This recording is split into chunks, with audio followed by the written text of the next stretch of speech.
Hi, this is Lindsay Ambrose with Choosing Love. And this is Jackie Woodward. We are sharing soulful conversations about how to integrate spirituality into everyday life.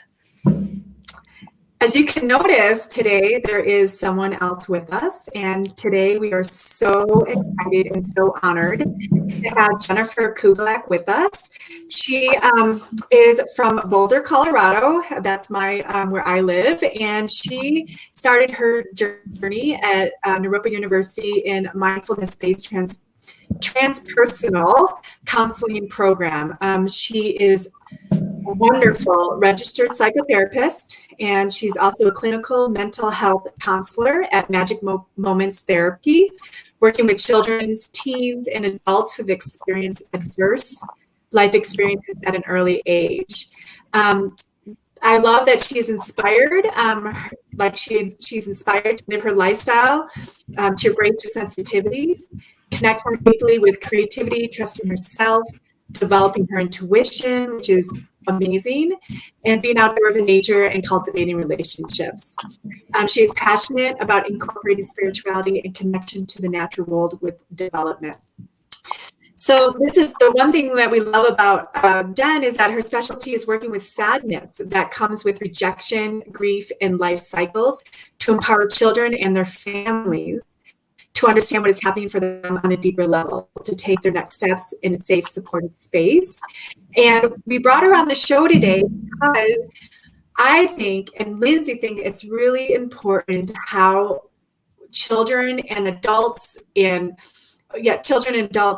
feel their feelings and allow them to process their feelings, because we feel that people's issues are really unprocessed emotions or unlearned and don't know how to do it. And I don't think we give each other enough breaks when they're processing their emotions. And sometimes people can't tap into that, but we're hoping from today we can give some tools in order how we can tap further into that. So Jen, we would love for you to give some more information about you, and thank you for being on our show. We're so honored, and you're our first guest, so thank you. Yes, I feel so blessed to be here today, and so inspired that you guys have used this platform to really use your voice and spread your passion, and I feel really honored to be a part of that today. Yeah, I think that, among all of the things that we have going on in our lives, it can be so important to really be in touch with our emotional experience. And sometimes when we turn inward, that's really when we get to have more reflection on our external and the ways that we show up into the world. And I think, a big part of that is we want to be loved and accepted, and we want connection, and we want to belong. And that's the one thing that we all have in common. So it's a place to really explore, and we want to be accepted. So being comfortable with ourselves is the place to start. Mm-hmm. Yeah, it's so wonderful to hear how you can help families with this and help people in relationship, because so often things are kind of coming up, in our relationship, and it's, things maybe within ourselves that are unprocessed. And so I guess how do we do that? And I think now more than ever, with us being at home with our families, there's a lot going on. So I just wondering if you, now more than ever, how your work is just, how you're helping people with that. Totally. Yeah. I think more than ever, especially in these times of what might feel like isolation, and really spending a lot of time with ourselves in some aspects, we really have to be able to ground. So whether we meditate, or whether we journal, or whether we have a creative outlet or an expression of movement or exercise, of kind of just moving that internal energy within us. Mm-hmm. But lately, for me, I've even just found myself just putting my hand on my heart, and even just noticing oh my gosh, I'm in there. Things are happening inside of me. So yeah, just being able to have that connection with yourself, I think, is the place to start, and kind of the most important thing. And it's not necessarily like having to accept all the parts about yourself, or if you're on the way to loving all the parts about yourself, it's really just starting with like the noticing of like, oh, that's so interesting. Like that's a part of myself that I really dislike, or, oh, that's so interesting that, this is a part of myself that I always want to, push to the side or put on the shelf for later. And I think in these times, like we're kind of under a magnifying glass in a way of like, we really can't hide from ourselves in this time. I love when you said that about the energy and the creativity. I know even with myself, I just know that I have misdirected energy, and when that shows up for me, it's usually I'm like cranky, and I didn't really. I mean, I notice it. I didn't notice how to heal it, and I just realized with taking the energy and making something creative with the energy that's inside, instead of saying like I can't do this or I can't do that or whatnot, but really using and directing that energy to something creative, in which in turn will be something beautiful just because you tried and did it, like just an accomplishment, and not doing it, I think, for someone else, but really clearly doing it for yourself. And I love that you said, put your hand on your heart and like, hey, I'm in there. Like, what a sweet way to really honor yourself so simply. Like, it doesn't have to be like, if you can't, if you have to journal or whatever, but just simply just put your hand on your heart. Like, how gentle is that? Like, oh, put your hand on your heart. That's awesome. Thank you for sharing that. Yeah. Are there other ways that you would say you can kind of really feel within your body? Because I think our body, tells us, right? Our body, that's a good way to kind of tune into that part of us that, is giving us messages. And sometimes there's so much chatter, in our head that we may not be tuned in. Mm-hmm. Yeah, I think the brain can be very convincing and very compelling when it comes to like being in these moments of, having our own limits being tested, maybe where we haven't been tested before. Mm-hmm. And I know we were kind of mentioning too, just like how the head takes over, and really it's just like being able to drop into the heart and notice like, what is my body trying to tell me? Like, is my stomach really tight? Like, are my shoulders tight? Like, are things moving with inside of me? I think the best place to start with that, and it can be a little bit vulnerable and it can be a little bit different if you haven't tried that on before. But just, again, with the noticing, kind of get curious with yourself of like, ooh, like my stomach really hurts like when I feel nervous, or, my throat really feels tingly when I feel scared, or just kind of making those associations for yourself.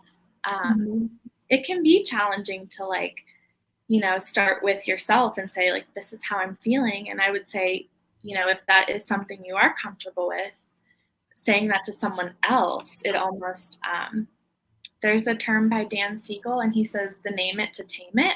Oh, I love that. That's great. It's almost like you, by saying it and verbalizing your experience, it's almost like this weight and relief has kind of been released just from being able to like identify like, wow, my stomach feels so tight right now. Yeah. And not having to fix it, not having to change it, just kind of removing judgments we may have of, oh, what can I do to make it better? Or, just being like, wow. And then if those things come up, it's like, wow, I'm noticing I really want to make this better, or I really want to rescue myself out of having this uncomfortable feeling, right? But at the same time, like the discomfort can be the ticket to these more fulfilling places, kind of like how you said, Jackie, of like, sometimes it takes that frustration in order to really access like the motivation and the drive to channel that. Right. And also not like trying to fix it right in the moment, because we either, I feel, and you can tell me if I'm right or wrong, but, or how it resonates with you, but sometimes I feel like we either project or try to fix it. We don't take accountability for it. Like when that comes up, I just think about injuries, like a shoulder injury, and like we want to say it's this and we want to put a Band-Aid on this, but what if we just take the moment to really just feel into it?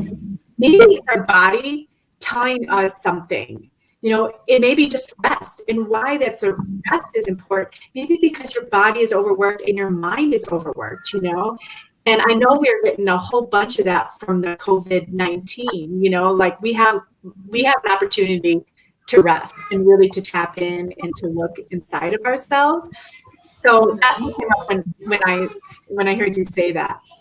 Yeah, it's like this kind of dismantling of expectations we have even for ourselves, and just being able to kind of unwind and be gentle with, wow, this is where I am in the process. And sure, noticing or taking note of what judgments might come up for yourself, but then also really being able to surrender to that idea of like, wow, maybe there isn't anything for me to do right now other than to be with this.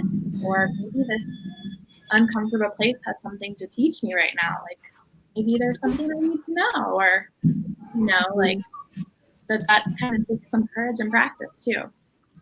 Absolutely. Yeah, that's a tricky one. I had heard just recently, and I love this thought because we sometimes we talk about meditation and practicing meditation, and sometimes we think that it's in meditation that we kind of experience that growth, or we experience it, but it's the way it was actually Michael Singer who wrote The Untethered Soul, and he wrote about this in his book, and he was talking about how in meditation, that's how you learn to center. That's how you center, but it's really the growth happens is in our experiences. That's where the growth is, and it's meditation helps us center through that and kind of bring awareness, like you said, or recognizing the disturbance that we're feeling. And as we, just let it move through us instead of trying to stop it, that can sometimes, that's how we grow through it. And it's that's like you said, it's we're here to be growing. And I loved how you kind of created that different question, right? What is this teaching me? And I think that's such a great frame, a shift of how to look at it. And I think I'd love to hear your thoughts too on how to help do that for others, right? Too is tricky. Like Jackie said, we're often trying to fix, we're trying to come up with the solutions, but more often than not, that's not what people need, right? It's like what the Beatles say, let it be. Yeah. Let it be. Yeah, and if you think about a moment in your own life where you've been disturbed or just emotionally exhausted, or some event, traumatic, or whatever has happened, and if you recall people just zooming in and saying, what can I do, how can I help, it's what do you need? Well, I don't really know what I need right now. And of course that's definitely a big part of the formula, but I think there are some steps that come first, right?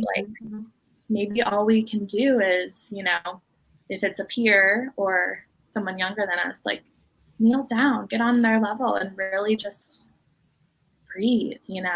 Sometimes the slowing it down and the less is more is more powerful than we could ever know. I love what we talked about before, in conversations we had in the past about how, instead of what we're changing from going from here and here levels, with children, and really leveling them out. And what I don't think people realize is that I have this concept, and I've said this before on the show, that just because you're 18 and your parent kicks you out doesn't mean you're emotionally mature yet.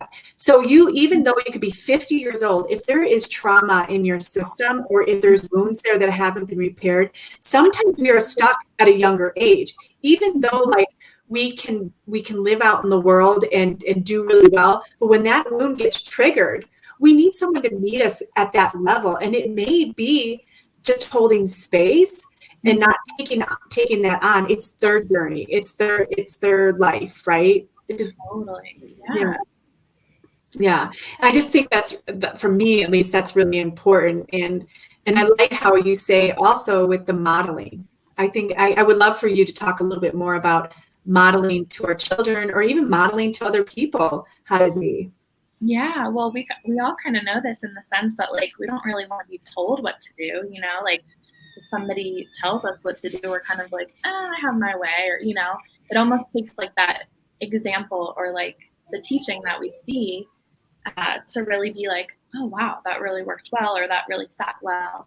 Mm-hmm.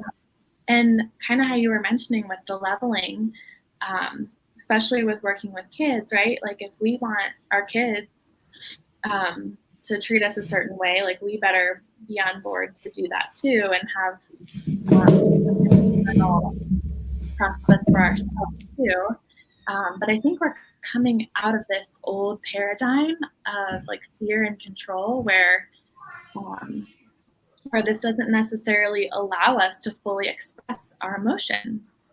And this kind of like allows the other party to be accountable for our unprocessed feelings. Mm-hmm. And then they leave the situation a mess because now they're trying to process their experience. And if we put our experience on them, especially when you know, like we're trying to move from this headspace to heart space. And in order for us to really like model what we want to see for our relationship, we have to be willing to go there ourselves, right? And again, like being gentle with ourselves, like if we're in the moment and we get heated and we blame or shame, like there's always moments for repair, and there's always a chance to go back and kind of like be accountable with those I statements of saying like, you know, I'm really sorry, I take responsibility, or I was feeling this way.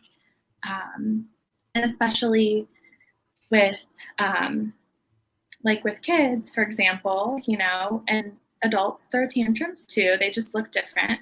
But in those heated moments where, you know, things feel out of control, or they feel hopeless, or they just feel helpless, it's so important to be able to lean into that and model that, oh my gosh, this is what it feels like to feel hopeless. Like, and then for the other party that's witnessing us, they can be like, oh my gosh, like they're modeling what that uncomfortable feeling looks like.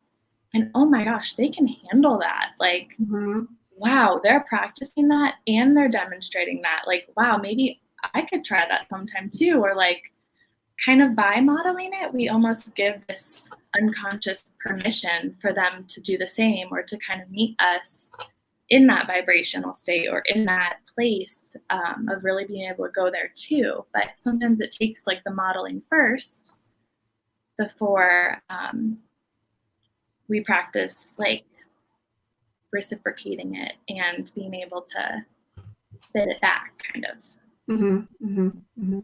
But it does, it's raw, it's vulnerable. I know, Lindsay, you mentioned that like being a parent can be really exposing and really like deeply, you know, emotional.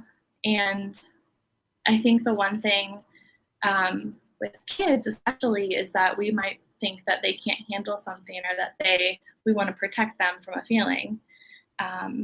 And the truth is that they're already feeling it anyways.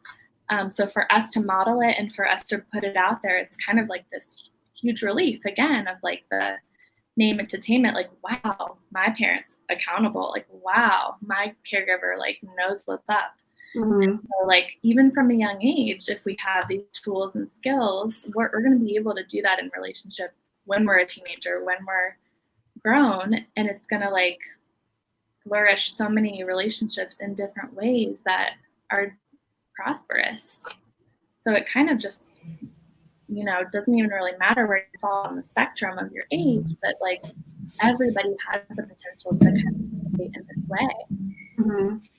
Yeah, it's such an interesting like paradigm shift that you said, because, and I think I feel most vulnerable too, because kind of that older model where like children are meant to be seen and not heard, right? You know, and like, you know, kind of, and it's kind of a challenge where like that's not exactly that's not how I really feel. Like, and I, you know, I just feel their energy, and I know that like you've mentioned this before, Jen, how their energy and emotion, that's what children are. You know, they're feeling, they're in the moment, and so to try to like put them in a box, you know, like as far as like don't talk, don't, you know, be do this, look like this, and it's just like it's so not them, and you can see how that can be really hard, and but to try to like be still hold true to like what you feel, even when you're maybe around people that have different feelings, or, you know, and that's just that kind of one of those things about, you know, letting go of that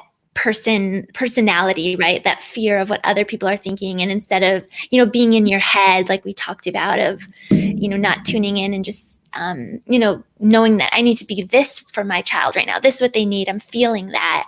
Even if, maybe that may be different from what another parent may handle it. And that's just kind of, I guess that's even like a processing of what I need to bring awareness to, right? Of just like, that's what I'm growing through and learning about. Yeah, they definitely, I feel like children bring that out, and they bring out those parts of us that need to grow.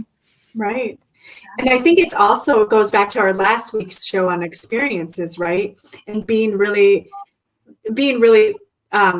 mindful that, like, if the other person is having an experience, allow them to have that experience and hold space for them, because they're in it. So don't merge with it. Don't merge with their experience, even though you're feeling, and it could be that you're empathetic and you're feeling for them, but it's like holding that back and just allowing them to really process that really fully. And I know, Jen, you're really good at, allowing kids to say, I'm sad. And even yourself, I know that you work on yourself and make sure that you are a good model for the children or the people that you work with. And you say, like, I'm feeling sad. I'm just feeling sad. And you try really not to put the stories with it. Am I correct? Like, you're like, I'm sad, and just leaving it with the feeling, right? Totally. Yeah. It's almost like the more we can ditch the details and the weight of, the charge of the story, kind of, it's almost like, wow, what's really underneath this? Like, I'm upset, I'm disappointed, like, this is really sad. Not that it's your job to help me, fix me, change me for having the human experience of sadness, right? But that I trust myself enough and I'm brave enough to share myself with you. And, like, I'm taking a risk here. I don't know if you're going to accept me for me being me, having sadness in my moment, right? I might get rejected by that. It may not be okay, but at least, like, I get to take care of myself and say, this is sad, right? Like, you may push back. You may have, like, whatever, like, you're not sad, or, but it's also not an arguable truth, right? So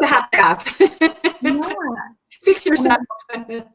I think that's so important, especially in our culture. Like, I think that, scared, right? The old paradigm of fear and power and control, like, scared is really acceptable. Like, if we're scared, everybody's running toward us. Like, how can I help you?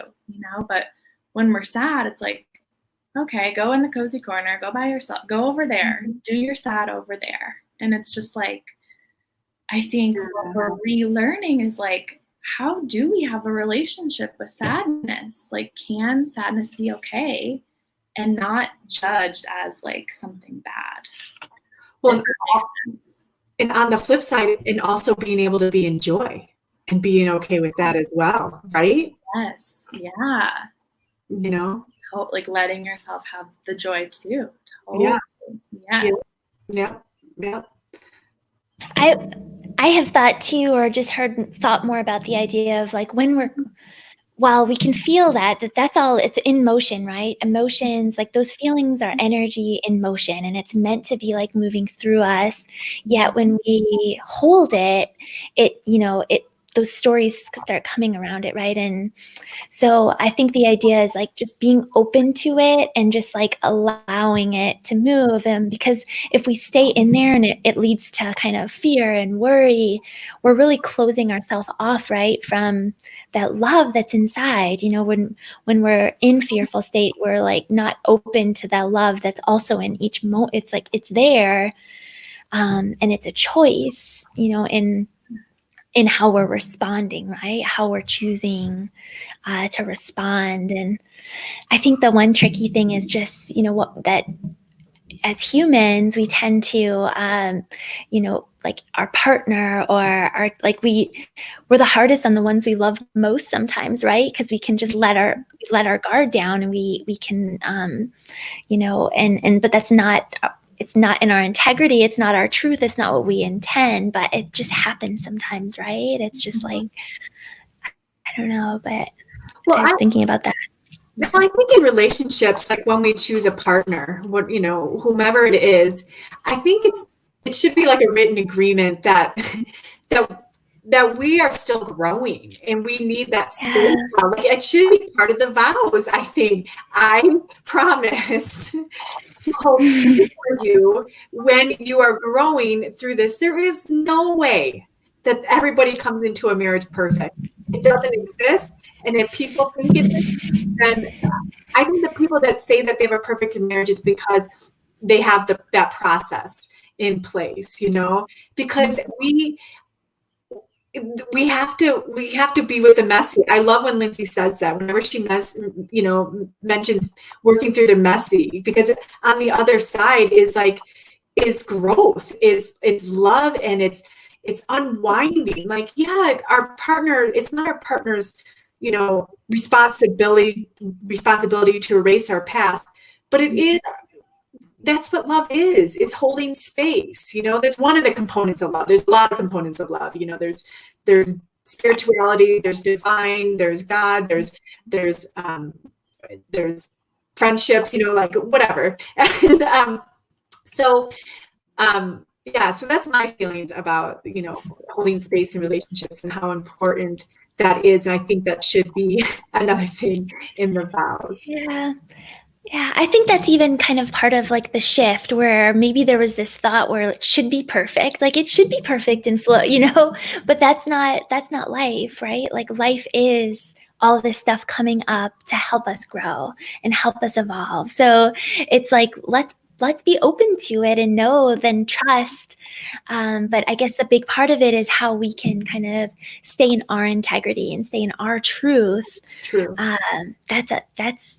It's work, right? And that's what I love about your work, Jennifer, is that you are starting with young kids and high school kids, and that's where it really needs to start from. Like we wait too long, I think, for trauma, and sometimes I understand that parents and counselors at school, like the parent that's probably causing the trauma isn't really necessarily going to take them to therapy. They don't want to get in trouble, right? But if we start modeling it in schools, which I think in where I live, we definitely have more mindfulness in the schools. But I'm so grateful for the work that you do, because it helps the children to learn that integrity, to learn that they can feel their own emotions and give them permission to do that, because that's where it is. If we could start there from infancy and up, in 20 years, and it is happening. I'm watching how children are so much more intuitive, and it's beautiful because they've got permission to really feel their feelings. But, maybe 20 or 40 years, if you continue to do work, we continue to do our work, then we will see a clearing happen. And if people can just open up their ears and listen, then you can feel your emotions and you can be aware, Yeah. Sorry, that's awful.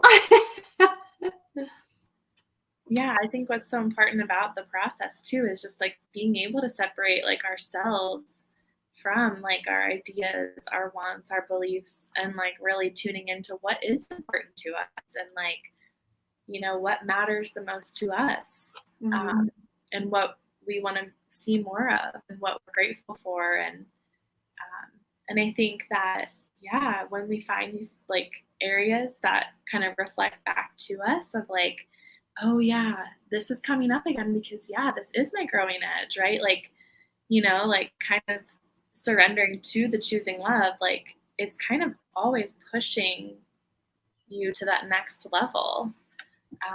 Like you're always going to be tested because that is our purpose here, is to grow and evolve. And it is going to require some discomfort, and it is going to require some like, being seen, being understood. And sometimes it's too vulnerable to be seen, and I think that, yeah, in those little moments of like really pushing ourselves out of our comfort zones to that next level, I think, the biggest things can happen in just like these little moments, and almost like, yeah, just like almost shining to ourselves. Like, I don't even know how I want to say it, but just like kind of just like learning more things about ourselves of like, wow, I didn't even know I could do that. Or, And how wonderful is show that? up that way. How wonderful is that to get that deep, right? So I think when Lindsay's just having a little bit of technical difficulties, but we did want to ask you, Jen, what happens when children don't have space and or when to feel safe to process their feelings? Like, what about in those circumstances? Totally. Yeah, I think that a safe space is so important, right? But that's kind of up to everybody is a little bit different, right? Like I may feel safe to share myself with certain people. Other people may feel more threatened in an environment. So then they just like kind of hold on to everything until they get home or until they are by themselves or till they like curl up in a ball and cry. And the goal, of course, too, is to like be able to become more comfortable with sharing a little glimpses of ourselves along the way. But unfortunately, when like we don't have the space and time to process it, it may come out through behaviors or different like coping mechanisms or different like different ways that we have learned almost from like a survival standpoint that has like gotten us by. Because when you think about it, like with our Stone Age brain, emotions are What do you mean by Stone Age brain? so like the brain that we have is all about survival and habit and pattern.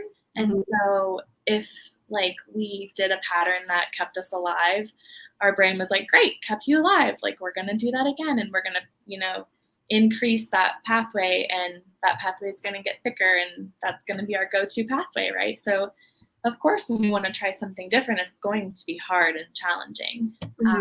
But with the brain that we have, emotions are kind of a threat, like if we take the time to feel our feelings, like that's a lot of energy to the brain, right? Like that's a lot of work, and it's a lot easier to just bypass that. So kind of knowing that about our brains, like makes it easier to like say, oh, my brain was trying to keep me safe versus like the self-sabotage or thinking like, I don't know how to do that. But I also believe that all behavior is communication. So with that being said, like when we have these like disruptive behaviors or these behaviors that we don't like or we want to change into more healthy patterns, we kind of have to rewind and look back at the root of like where it stems, but also like learning, I think, too, more about our own patterns can help us in relationships, seeing other people. Because if it's a challenging emotion that we're not able to process, we've found like a way to have it be a behavior. I think a great place to start is to notice those behaviors within ourselves first, in order to work with those. But I think it can be a slippery slope, and not to say that you're not able to repair or revisit. The ideal would be to like, address it and deal with it in the moment. But again, not a lot of times, like maybe there's times where it doesn't feel safe in that moment to have that experience. It's true. And I think holding on to that awareness that something is coming up for you when you move. I loved what we said yesterday is about when we move from thought focused to heart focused, when we can realize that what are we feeling inside, when we can do that. I think, once we can be aware that, okay, I've got this feeling and it's anger, it's sad or whatnot, that we can hold it still and like move on to something else, but just know that you're with it and you're in it and you're in that awareness while you're processing and going about your day. Does that make sense? Totally. Yeah. I do have a question around that. One thing I always wonder about is what about when people have feelings and they have a feeling and they react. Their pattern is to feel and react. And I know that's part of the fight and flight and freeze response. But what kind of helpful information can you give? Well, what can you give around that? Yeah, I think it's, definitely more acceptable to be more reactive. Mhm. in the moment. Mhm. And especially too when like we do feel like we cannot handle that amount of anger or that amount of buildup. And so, of course, it's going to be a lot easier to take that out on something else or on someone else. Mhm. And I think, yeah, like if it's possible or if you have the time and space to do so, it's like, you know, maybe taking a break, maybe taking a step back, maybe saying like, hey, I need a minute. I'm gonna go blow off some steam, but like I will be back. You know, Yeah. we will, like I will be back.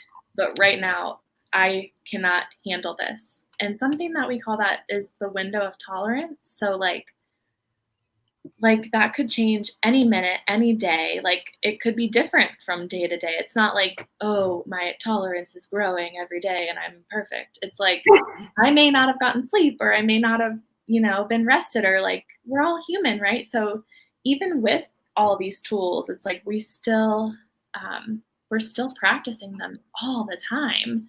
Mhm. So like with time and awareness, we get to like be aware of that tolerance of like, yeah, I cannot tolerate this right now. Mhm. Mhm. Like I feel like I need to, you know, go scream outside or go in the car and scream to a song or those would be like healthy ways to do it. Sometimes like I'll push against like someone's hands and just like roar. Mhm. But yeah, it just depends too of like, Or push on a wall. If there's nobody there, you can totally, when the energy wants to get out and you don't know how to get it out, you can just push on a wall as well.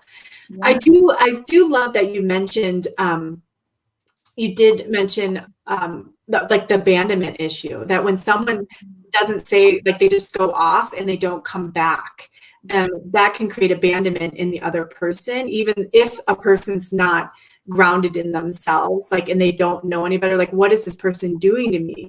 Not doing to me, but when they're just not grounded and they can take it Well, personally. that's just how they received it, right? Yeah. Yeah, and that's not very loving at all. So Mhm. I do want to mention something here, just in case if our viewers are wondering. Lindsay's computer or internet is down right now, so we may stop this recording and start a new one just so she can be a part of it.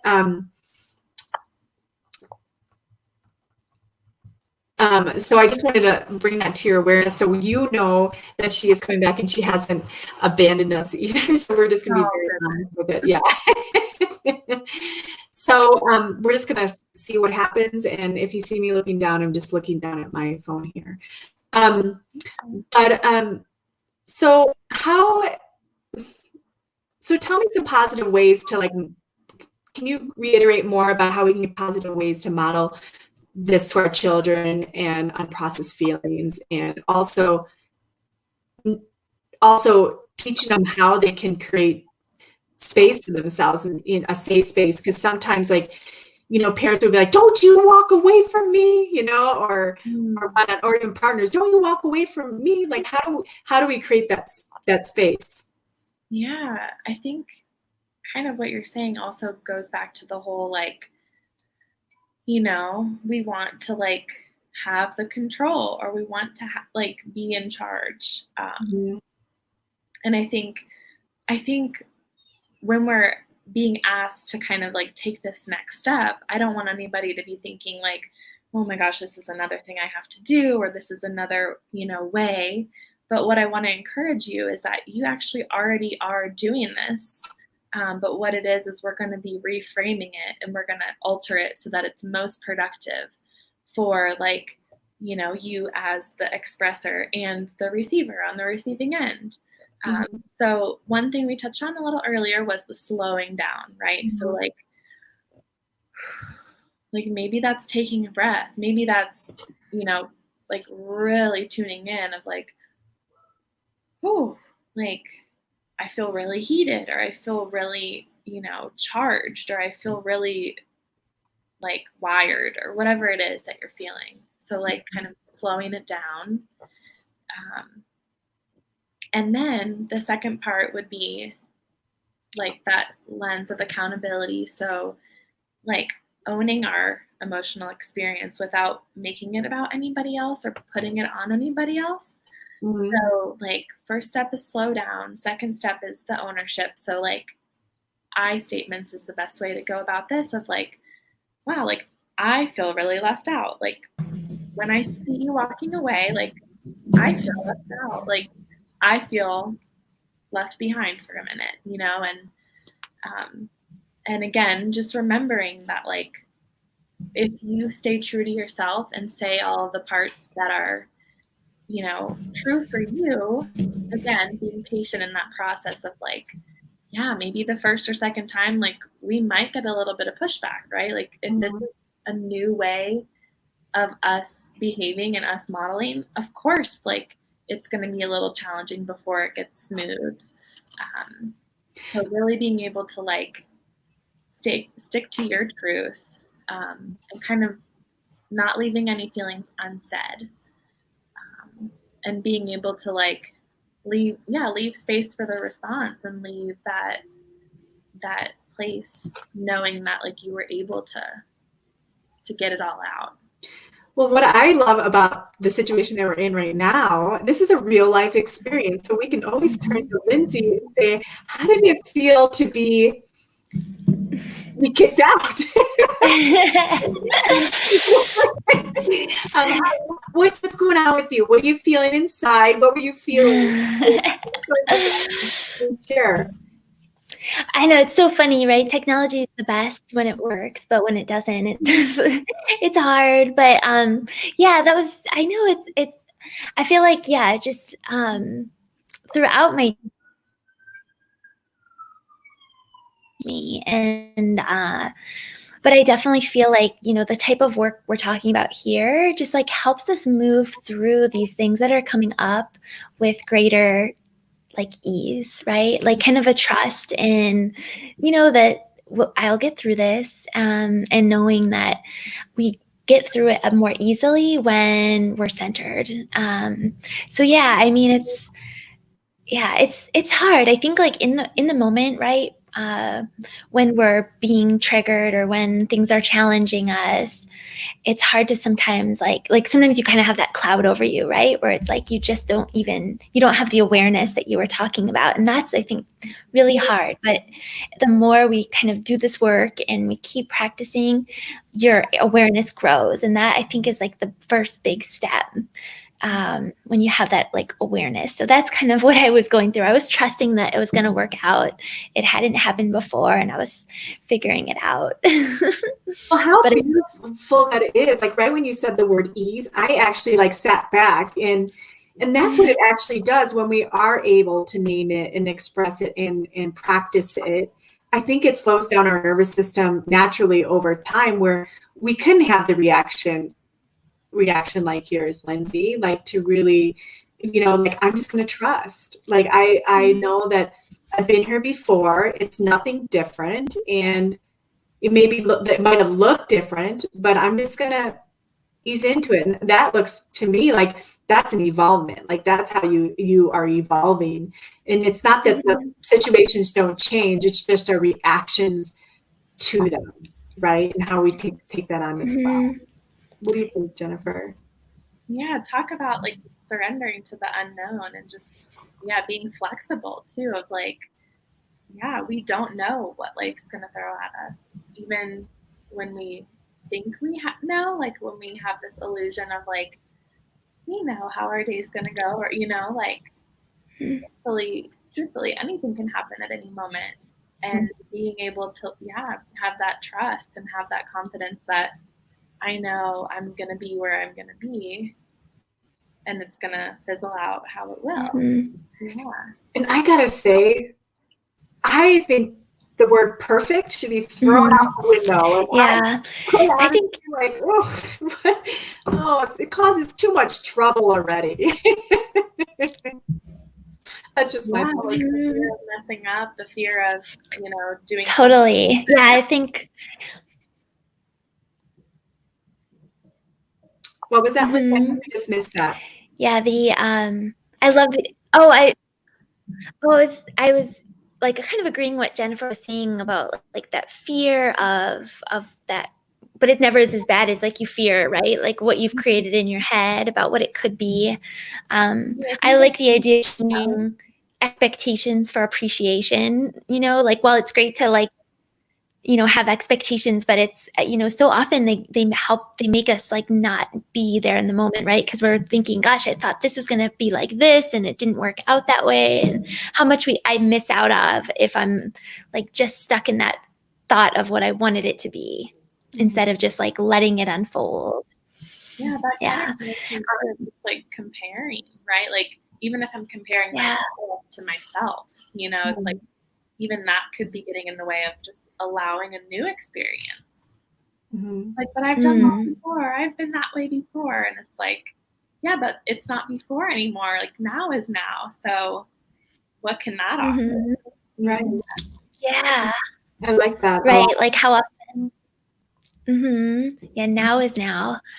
And I think it is so great to be in a relationship where you do have a partner that, can just give you space when you're moving through something, when you're in a story or you're stuck in kind of your monkey brain and you're not present. I think of a time yesterday where I was just like kind of in that frustrated like place, and we can get so triggered when things, you have lots of moving parts and different people feeling different things. And, and I almost I was in a story of like, why me, and frustrated. And my husband I wanted him to like give me that compassion, like, oh, like, and he wasn't giving me that.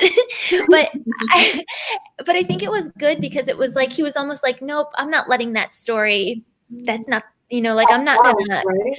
yeah. And it was hard in the moment, but in the end, I realized he was just really helped me through it because it helped me realize like, don't go down that path, like you're not, like, I'm missing out on a lot if I'm going to sit in that place of like being sad for myself. But I think like we've talked about today, and I'd love for you to even share any more tools that we can utilize like in the moment to help express how we're feeling and how we can create space. Like we've talked a little bit, but I don't know if there's anything else like tangible that we can try out and just like, so we can start this practice of, feeling our feelings and allowing and, making it be safe for those around us, that, the people we love, for them to feel their feelings and not feel like shamed for what they're feeling.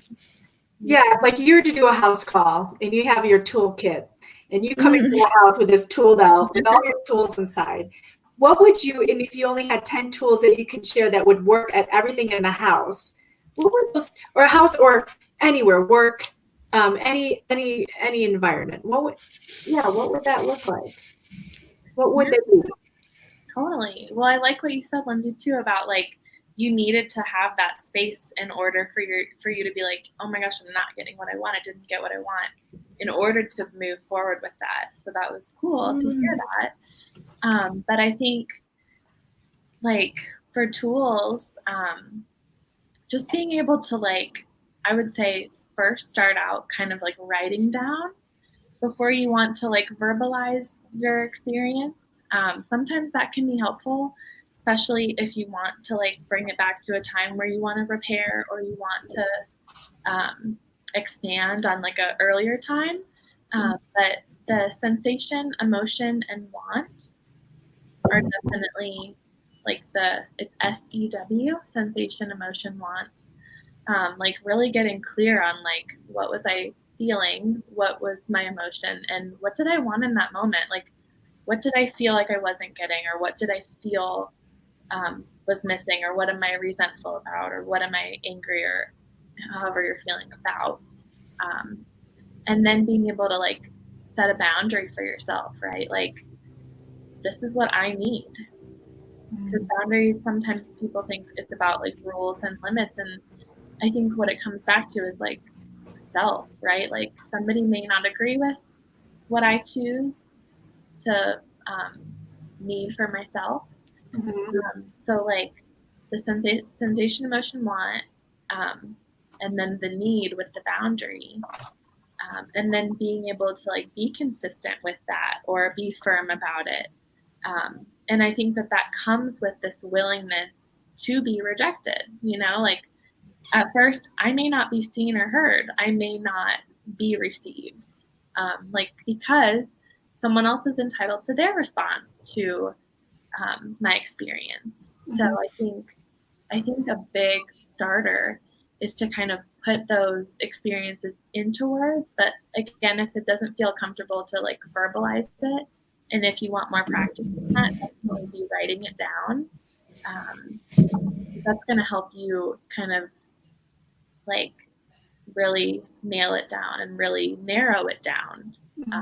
Especially if you are used to coming from this place with like story and detail, and I think where that happens to come from is like we really want the other person to understand what it feels like to be us. It's like we really want them to understand, right? So like when we're hurtful or when we have behaviors, it's because we want to like set that person up to feel how we're feeling, even if sadly it's miserable or even if it's like not a great place. And so I think that knowing that the person doesn't have to go through what you're going through to really know what you're going through is helpful too, because when you take that time to journal it and quickly write down like SEW, like that kind of gives that time to cool down and reflect of like, how do I want to like put myself out there now, and how do I want to be understood? Because that's kind of the choosing we get to have with sharing ourselves. And if we're more comfortable with that person, we of course can be more vulnerable. I think it takes that connection to self first.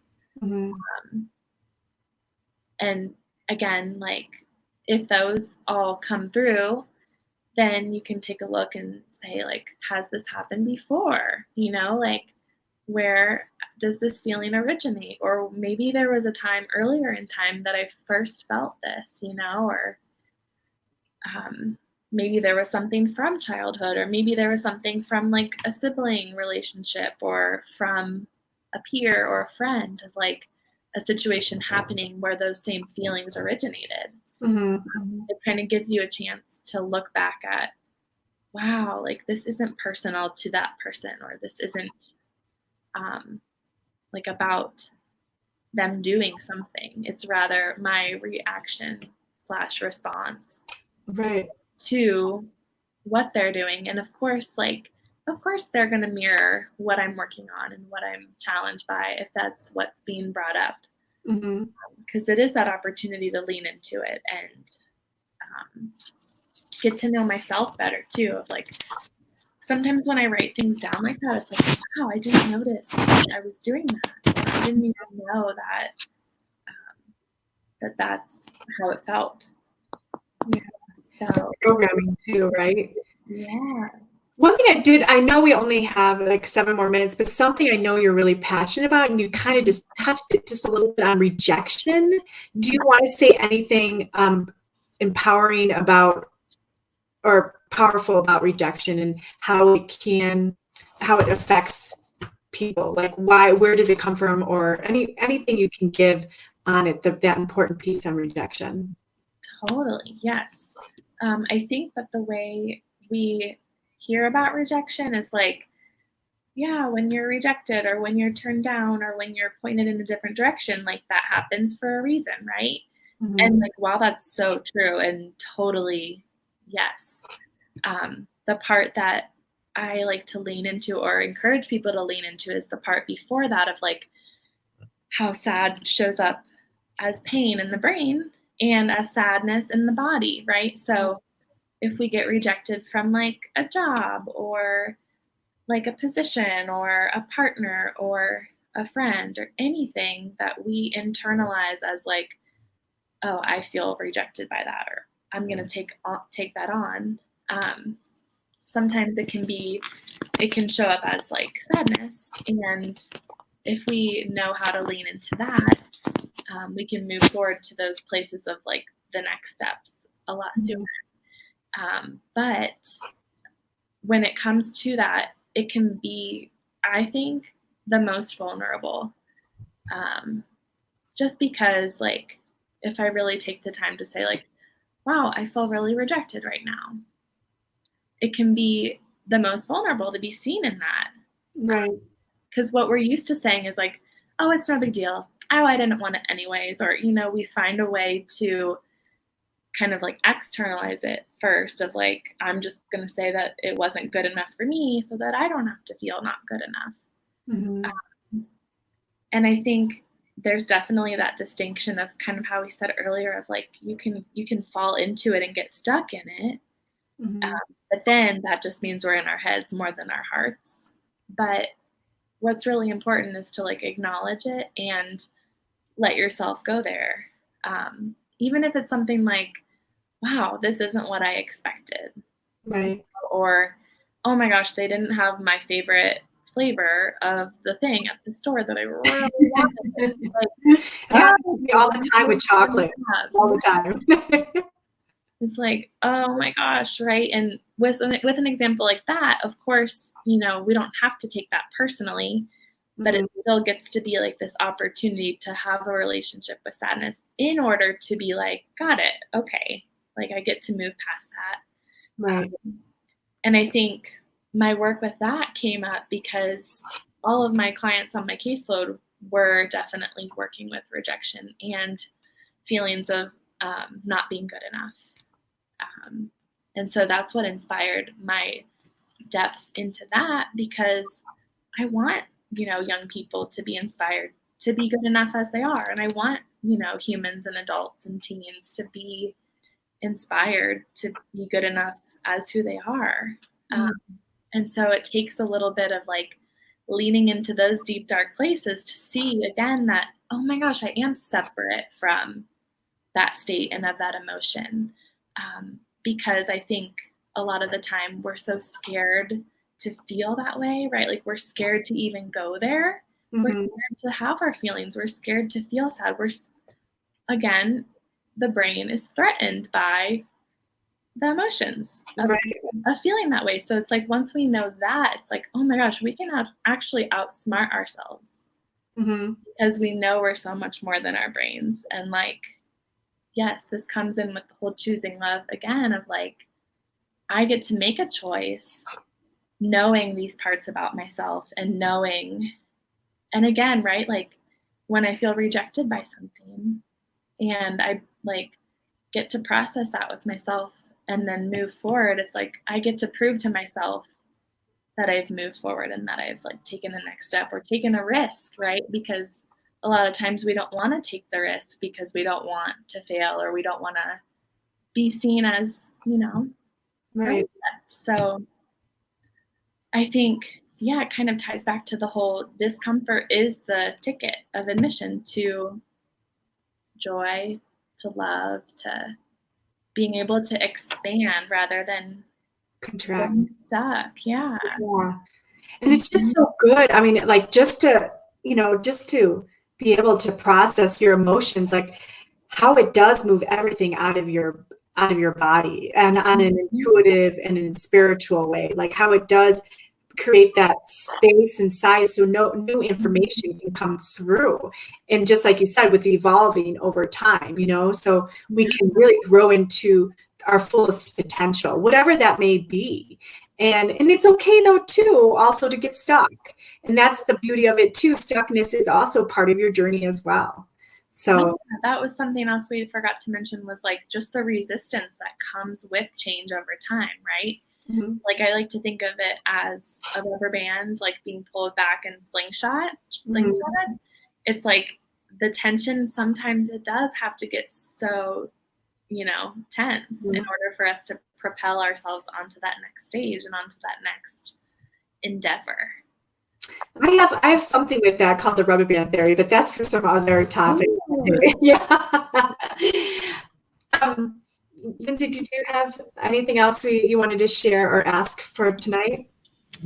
I don't think so. I loved what you shared, like the SEW. I think I'm going to definitely try that. I think that's really such a great practice. And I love too how as we like the idea that like, what one person, feels rejected by, or one person's feeling of not being good enough is everyone's on their own path with that, like, and how it's so important for us, like, to not judge that from others, right? Like, so knowing that if they're feeling like what just happened, like, that fall or that experience that really triggered their own feelings, and we know how that feels to feel that, like, unworthiness or that fear. So just being able to, like, allow that person to not say, oh, that was nothing, and just being able to be there as just kind of like a loving presence is such a great, like, goal or intention, to kind of create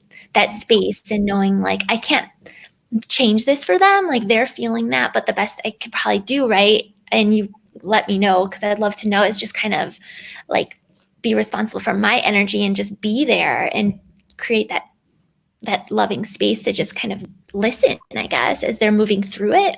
Yeah, and even as you said, like, the whole inadequacy piece, right? Like, even as you said, like, oh, I may personally be feeling like that's nothing, right? And then if I want to challenge myself to the next level, I can say, well, actually, whose voice is that? And where did that originate? Yes. Yeah. Yeah. And sometimes it's not even, it's something you learned. And oftentimes that could be our strategy of rejecting their rejection, right? So it's so complex. Yeah. Yeah. So it's a lot. I love it. I want to say thank you so much. And I want to say to everybody else, get the courage to know that you have everything in you to speak what's going on for you. And it is your job in this life to really own your own feelings and not push them onto other people. It is so beautiful to be able to work through your emotions and your feelings. And what we have Jennifer here today to help us is to really be able to move that energy that's in your system so more awesomeness can come through. And believe it or not, I'm a firm believer that intuition comes in even greater, where life just starts happening for you. Instead of you making life happen, life just starts happening for you because you're in such a clear space. So I wanted to add that in because I want everyone just to have that courage that no matter what age you are in, as long as you stay in alignment and in truth with yourself at all times, even what's happening around you, stay grounded and rooted, like stay inside and knowing that what you're feeling is valid and it is important. And if you need to reach out to us because you need to know that it's important and valid, please do. And also you can reach out to Jennifer Kubalak. Jennifer, how can people reach you if they need extra support or more suggestions or whatnot? How can people reach you? Yes, you can find me on my website. It's magicmomentsplay.com. And there you'll find my email, my Facebook, my Instagram, Jen at magicmomentsplay.com email. But yes, totally. You are so valid. You're so worthy. You are enough just as you are. And the world can't wait for you to share that with them. So, yeah. Mm-hmm. Even share with yourself. Let yourself shine, right? Yeah. And as you do it, as you come into your own integrity, it just kind of gives others like that light to do it too. It spreads a little bit. So we'd like to end in a beautiful meditation led by our Lindsay tonight. I'm gonna go ahead and put our music on. Everyone just relax and I can't. She's always so amazing. Here we go. I'm just gonna play here. Here we go. All right. Okay. So thank you.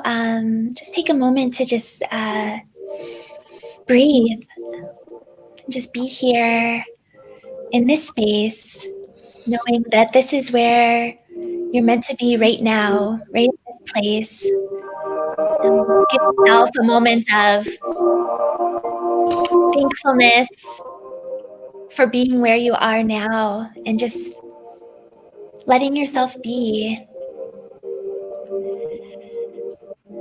At any time, you can return to that peace that you feel. There's an inner peace that's inside you, and it's how you can connect better to yourself and the world around. So just take another big deep breath in and out. That our breath is always there as a reminder of our presence, of our connection to truth and love and peace.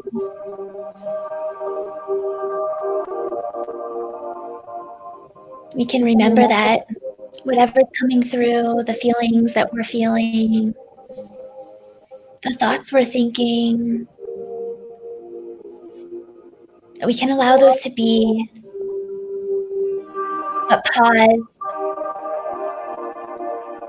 bring awareness to them, and let it flow through you. And as we do,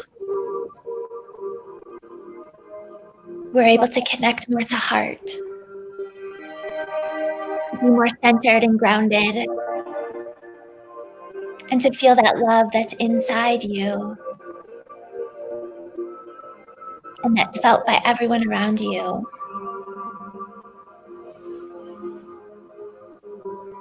Just as you walk outside and see all of nature around you looking a little bit different height, different colors, different in every element. That's just how we are as humans too. We can see each other without judgment and just with eyes of love, knowing that we're each here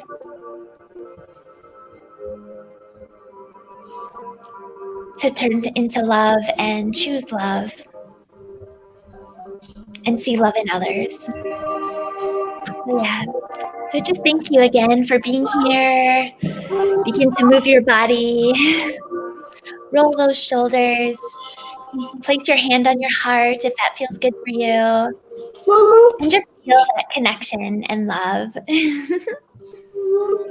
All right. Thank you, everyone. Thank you so much, Jen. We so appreciate you. And yeah, please remember, if you have any questions, you can learn more at Choosing Love on YouTube and choosinglovecommunity@gmail.com. So check us out and check Jen's website out, which we'll link in our description. So thank you. Bye. Thank you.